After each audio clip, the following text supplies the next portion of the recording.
This is the story of How I Met Your Father. How I Met Your Father premieres Tuesday, January 18th on Hulu, but I've already seen the first 4 episodes, and even though producers insist the series is not a reboot, but instead a sequel to How I Met Your Mother, I'm here to tell you, it's a reboot.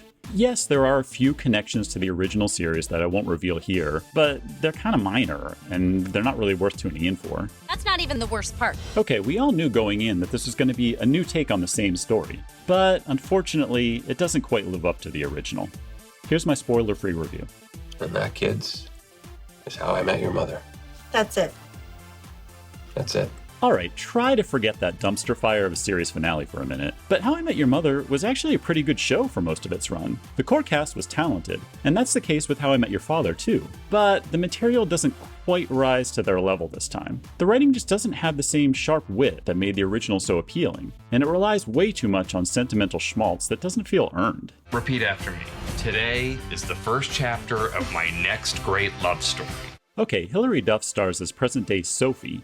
In the future, she'll turn into Kim Cattrall and tell the story of how she, well, you know. But Duff is a great lead here. She really knows the rhythms of TV comedy, and she's a strong anchor for the likable ensemble. But the punchlines they're given are lame, with lots of tired Tinder jokes, and the laugh track is loud and distracting. How I Met Your Father has a real CBS sitcom feel to it, but it does get a lot racier than the original show, with a sex toy mishap that would never play on network TV. Creators Isaac Aptaker and Elizabeth Berger come from This Is Us, so it's no surprise that they lay it on kinda thick here, giving the characters big emotional monologues set to strummy Bon Iver music.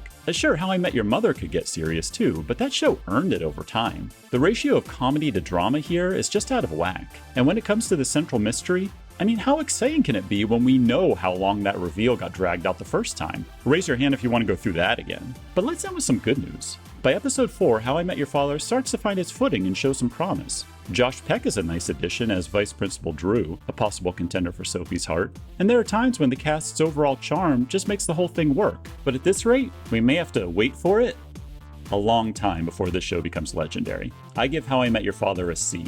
For TVLine.com, I'm Dave Nemitz.